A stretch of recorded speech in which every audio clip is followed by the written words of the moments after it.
Welcome to my YouTube channel. आज का class dimensions का है, सेकंड क्लास है। लास्ट क्लास भी डायमेंशन का था, फर्स्ट क्लास। उसमें डायमेंशन के डेफिनेशन हम लोग पढ़े थे। तो यहाँ पे हम डेफिनेशंस फिर से देखेंगे और उसका फिर से एग्जांपल्स भी देखेंगे। तो डायमेंशन का जो डेफिनेशन है वो है, अगर आपको डायमेंशंस फाइंड करना है in order to obtain the unit of a physical quantity, तो हम बताए थे कि अगर किसी भी फिजिकल क्वांटिटी का यूनिट निकालना होता है तो हम लोग डायमेंशंस का इस्तेमाल करते हैं। और जो बेसिक फंडामेंटल क्वांटिटीज होता है उसका जो यूनिट्स है उस पे ही पावर रेज होता है। तो उस फॉर्म में अगर हम रिप्रेजेंट करते हैं तो हम समझते हैं कि वो फिजिकल क्वांटिटीज का डायमेंशन शो करेगा। जैसे एग्जांपल से समझिए, अगर if we write y m to the power a, l to the power b, t to the power c, तो हम समझेंगे कि जो पावर हमारा a है, b है, c है, ये हमारा डायमेंशंस होगा किसका, y फिजिकल क्वांटिटीज का, मास, लेंथ और टाइम के फॉर्म में, mlt के फॉर्म में। डायमेंशंस जो होगा वो मास, लेंथ और टाइम के फॉर्म में ही यहाँ पे हम रिप्रेजेंट करेंगे डायमेंशन को। बताए थे हम कि 11th क्लास में मैकेनिक्स पढ़ते हैं तो मास, लेंथ, टाइम के फॉर्म में ही हम किसी भी फिजिकल क्वांटिटीज को रिप्रेजेंट करेंगे। तो यहाँ पे एबीसी हमारा हो गया डायमेंशंस। दूसरा टॉपिक हमारा है डायमेंशन लेस क्वांटिटी किसे कहते हैं। तो फिजिकल क्वांटिटी समझ में आ गया, जिसमें कि हम लोग पढ़े थे कि जो फिजिक्स में हमारे सराउंडिंग्स में जो एक्टिविटीज होता है उसको समझने में जो क्वांटिटी हेल्प करता है that is called physical quantity, और उसमें डायमेंशन होगा। और डायमेंशन लेस जो हमारा वर्ड है, मतलब ऐसा क्वांटिटी जिसमें डायमेंशन नहीं हो। डायमेंशन नहीं का मतलब ये हुआ कि उसमें मास भी नहीं होगा, लेंथ भी नहीं होगा और टाइम भी नहीं होगा, मतलब वो सिर्फ और सिर्फ न्यूट्रल होगा। एग्जाम्पल समझते हैं कि कोई भी इक्वेशन है y, अगर उसमें power a, power b, power c zero हो तो हम कहेंगे कि ये जो क्वांटिटी है वो डायमेंशन लेस है।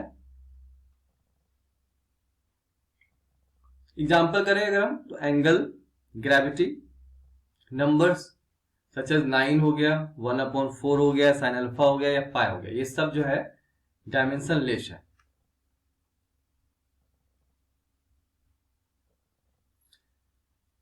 क्योंकि इसमें ना ही मास को रिप्रेजेंट कर रहा है, लेंथ ना टाइम है।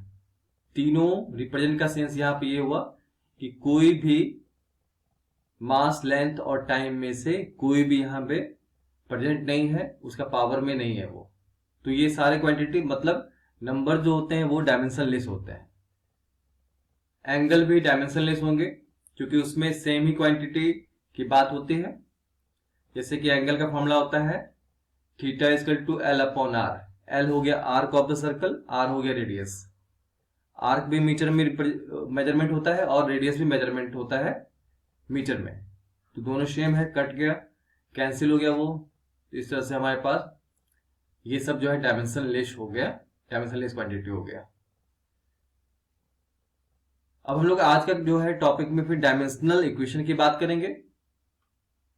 डायमेंशनल इक्वेशन जो है इसका मतलब ये हुआ, it is an equation which represents the involvement of the fundamental units in a physical quantity.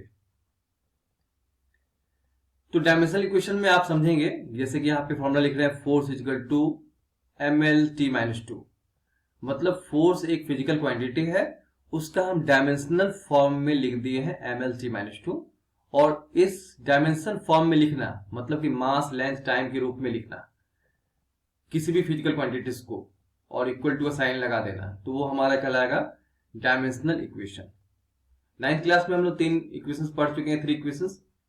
9th class में पहला फर्स्ट इक्वेशन था s equal to u t plus half a t square, और नेक्स्ट है v equal to u plus a t, और next है v square minus u square equal to 2as।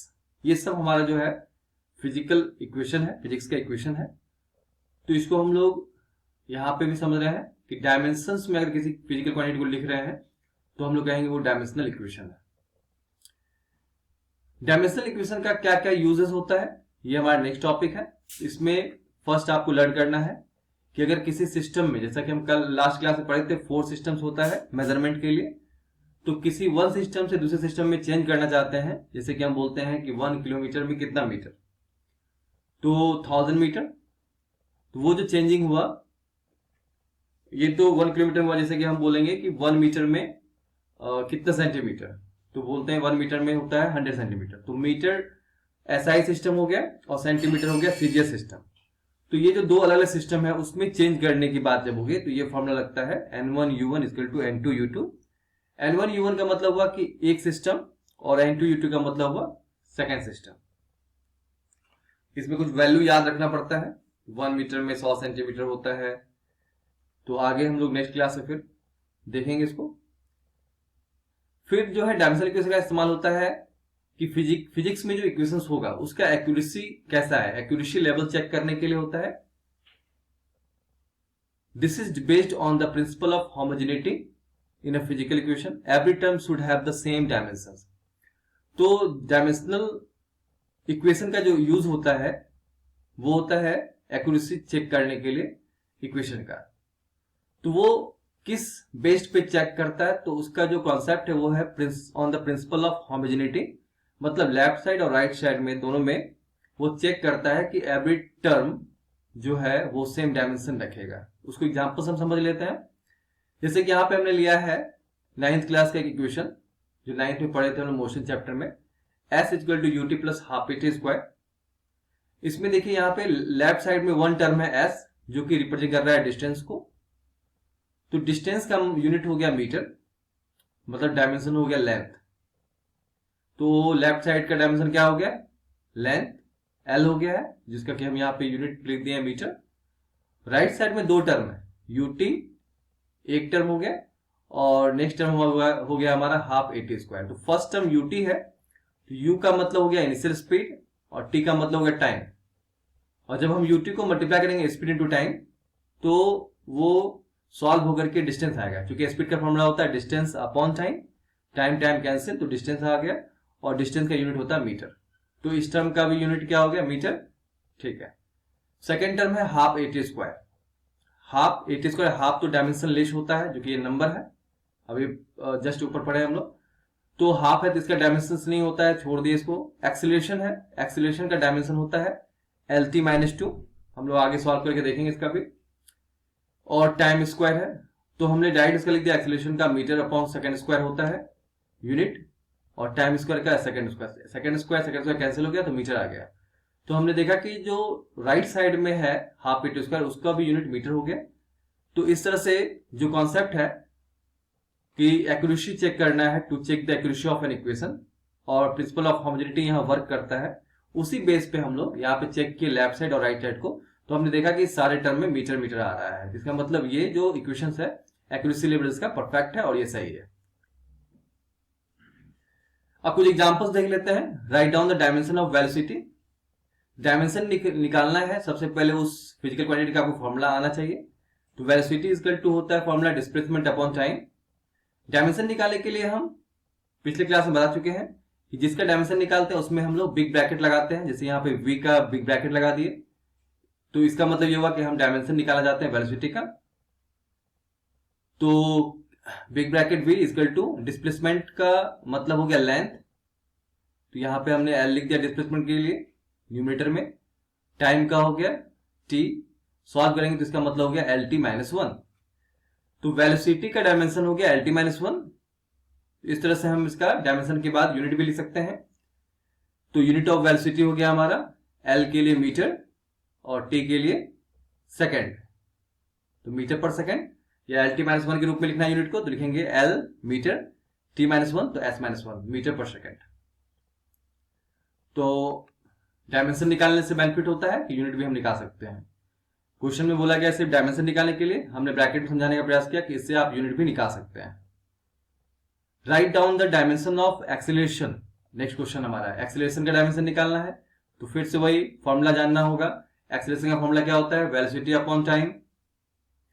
जिसका निकालना है हम लोगों को डायमेंशन, तो उस पर बिग ब्रैकेट लाएंगे, तो बिग ब्रैकेट A = वेलोसिटी का जस्ट ऊपर निकाले हैं अबव में, तो वेलोसिटी की जगह पे LT-1 दे देंगे, क्योंकि वेलोसिटी का अभी जस्ट निकला है यहाँ पे डायमेंशन LT-1। तो वेलोसिटी का हम डायरेक्ट यहाँ पुट कर दिए LT-1 अपॉन टाइम का डायमेंशन t होगा। इसको बिग ब्रैकेट में डालना था, बिग ब्रैकेट में डाल लीजिएगा इसको, और इसको जब सॉल्व कीजिएगा तो आपको आ जाएगा LT-2। और फिर अगर हम चाहें तो एक्सेलरेशन निकाल सकते हैं, इसका यूनिट ऑफ एक्सेलरेशन, L की जगह पे मीटर, T-2 की जगह पे S-2 मीटर पर सेकेंड स्क्वायर। थर्ड हमारा क्वेश्चन है write down the dimension of force. तो फोर्स का फॉर्मूला हम लोग जानते हैं, मास इंटू एक्सेलरेशन होता है। मास के लिए हम लोग डायमेंशंस में m का इस्तेमाल करेंगे, और डायमेंशन निकालना है फोर्स का, तो फोर्स में हम लोग बिग ब्रैकेट लगा देंगे और मास को कैपिटल M लिखेंगे। एक्सेलरेशन का जस्ट ऊपर निकाले LT-2, तो यहाँ पे एक्सेलरेशन के बदले में देंगे LT-2। तो आप यहाँ पे ऑब्जर्व कर रहे हैं कि जो भी डायमेंशन होता है वो MLT के रूप में ही होता है। मैकेनिक्स जो पढ़ रहे हैं हम लोग उसमें सिर्फ और सिर्फ MLT की बात करेंगे, मास, लेंथ और टाइम की बात करेंगे। तो जो भी डायमेंशन फिजिकल क्वांटिटी का होगा वो होगा MLT के फॉर्म में होगा। तो यहाँ पे मास के लिए M हो गया, एक्सेलरेशन के लिए हो गया LT-2, MLT-2 हो गया हमारा। तो फोर्स का डायमेंशन हो गया MLT-2। अगर हम यूनिट ऑफ फोर्स निकालना चाहे तो M की जगह पे किलोग्राम दे देंगे, लेंथ की जगह पे मीटर, और T-2 की जगह पे S-2। तो इसका एक्चुअल में जो यूनिट ऑफ फोर्स होगा वो होगा किलोग्राम मीटर पर सेकेंड स्क्वायर। लेकिन शॉर्टेस्ट में जिसका जो इस्तेमाल होता है शॉर्ट यूनिट में वो होता है न्यूटन। तो जब किसी का नाम लिखते हैं हम लोग तो स्मॉल लेटर से स्टार्ट करते हैं, वही अगर शॉर्ट में लिखना होता है न्यूटन तो कैपिटल N लिखना पड़ता है। तो इस बात को हम लोग को ध्यान रखना है कि for the honour of scientist हम लोग इसका यूनिट रखते हैं, लेकिन उस समय जिस समय पूरा नाम लिखना अगर आपको हो तो स्मॉल लेटर से ही स्टार्ट करेंगे, और तो इसलिए हमने यहाँ पे न्यूटन लिखा। अगर आप शॉर्ट में लिखते हैं तो कैपिटल N लिखते हैं। तो इस तरह से डायमेंशन का हम लोग यूज करते हैं, और यूनिट निकालने के लिए डायमेंशन का, और इक्वेशन को सेटिस्फाइड करने के लिए भी डायमेंशन का इस्तेमाल होता है। और अब जो है नेक्स्ट क्लास में हम लोग फिर आगे देखेंगे डायमेंशंस पे ही, और भी इसमें फॉर्म न्यूमेरिकल वगैरह बनाएंगे हम लोग। Okay, thank you very much.